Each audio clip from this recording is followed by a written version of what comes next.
Shalom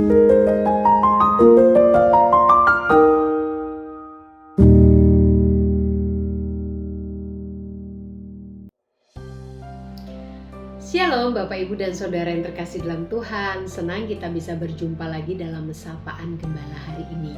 Mari Bapak Ibu, sebelum kita membaca dan merenungkan firman Tuhan, kita berdoa. Tuhan Yesus yang baik, terima kasih. Engkau Tuhan yang menjadi sahabat dalam perjalanan hidup kami. Tuhan yang tak pernah lelah untuk menuntun kami supaya kami bisa hidup serupa dengan Kristus. Terima kasih Tuhan, berkati waktu kami akan membaca dan merenungkan firman-Mu. Demi nama Tuhan Yesus kami berdoa. Amin. Bapak Ibu dan Saudara, bacaan firman Tuhan yang melandasi perenungan kita pada hari ini terambil dari Injil Lukas pasal yang pertama, ayat yang kelima hingga ayat yang ke-17. Tetapi saya akan membacakan buat kita ayat 5 hingga ayat 7, kemudian saya lompat pada ayat yang ke-13. Secara lengkap Bapak Ibu dan Saudara bisa membacanya secara pribadi. Pada zaman Herodes, Raja Yudea, ada seorang imam yang bernama Zakaria dari rombongan Abia. Istrinya berasal dari keturunan Harun, namanya Elisabet. Keduanya hidup benar di hadapan Allah dan menuruti segala perintah dan ketetapan Tuhan dengan tidak bercela. Namun mereka tidak mempunyai anak, sebab Elisabet mandul dan keduanya telah lanjut umurnya. Ayat 13.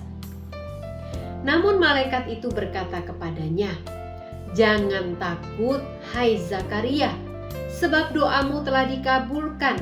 Elisabet istrimu akan melahirkan seorang anak laki-laki bagimu, dan engkau harus menamai dia Yohanes."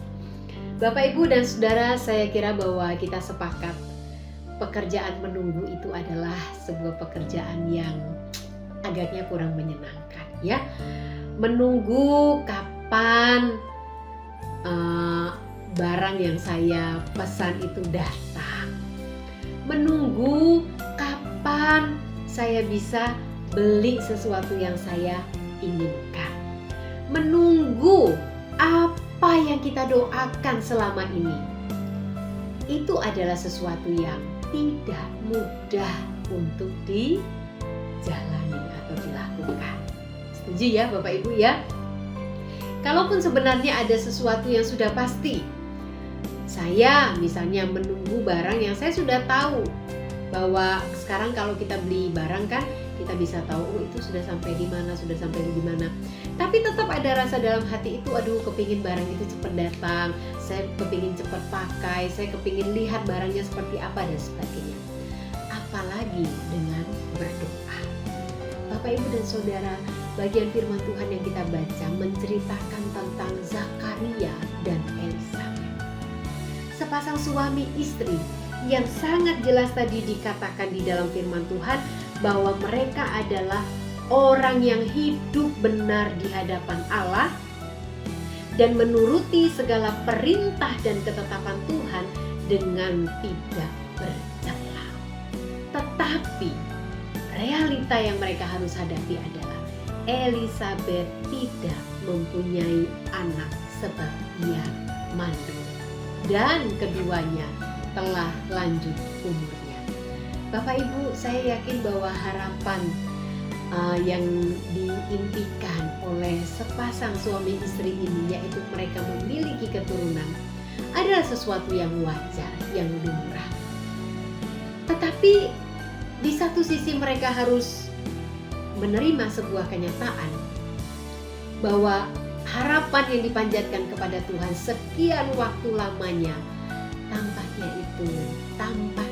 tidak akan kunjung datang. Apalagi tadi firman Tuhan mengatakan bahwa mereka telah lanjut umurnya. Sesuatu yang bagi manusia tidak mungkin itu terjadi. Tapi Bapak Ibu, yang luar biasa adalah ketika Tuhan itu berjanji kepada Zakaria bahwa dia akan memiliki seorang anak, yaitu di dalam ayatnya yang ke-13 tadi. Namun malaikat itu berkata kepadanya, "Jangan takut, hai Zakaria, sebab doamu telah dikabulkan. Elisabet istrimu akan melahirkan seorang anak laki-laki bagimu, dan engkau harus menamai dia Yohanes." Yang menarik buat saya adalah di dalam ayatnya, pasal ayat 13 tadi, sebab doamu telah dikabulkan.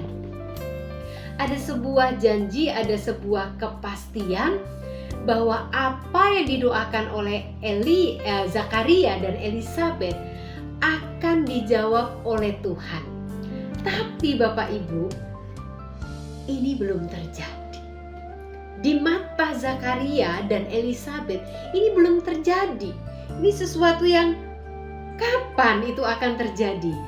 Tapi malaikat tadi menegaskan sebuah penekanan.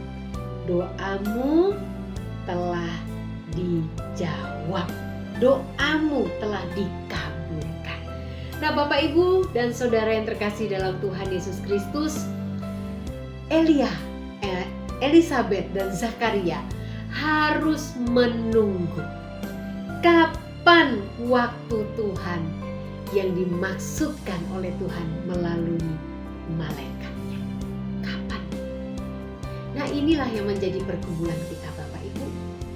Kita tahu bahwa Tuhan itu mendengar doa kita, dan kita meyakini bahwa kalau yang saya doakan seturut dengan kehendak Tuhan, Tuhan pasti akan berkenan untuk menjawabnya.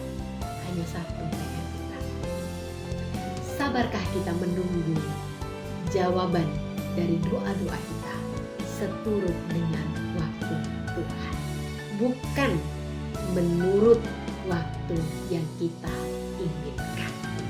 Bapak Ibu, bagi setiap kita yang sampai dengan hari ini masih menunggu jawaban dari doa-doa dan permohonan yang kita sampaikan kepada Tuhan, mari kita terus bergumul, berproses untuk mencari kehendak Tuhan, dan mari kita ada di dalam sebuah proses yang sabar menunggu waktu Tuhan. Tuhan tak pernah lelah untuk mendengarkan doa-doa kita, tetapi Tuhan mau kita peka untuk bisa mendengarkan suara Tuhan dan sabar menantikan waktu Tuhan. Mari kita bersama berdoa. Tuhan, terima kasih Engkau menolong kami, Engkau terus menopang kami ketika kami masih dalam proses menunggu jawaban Tuhan atas doa kami. Tuhan, tolong kami. Kami makin peka untuk boleh mendengar, untuk boleh melihat apa yang menjadi kehendak-Mu, dan Tuhan tolong kami untuk bersabar menantikan waktu Tuhan yang terbaik. Demi nama Tuhan Yesus kami berdoa dan mengucap syukur. Amin. Selamat beraktivitas. Tuhan Yesus memberkati.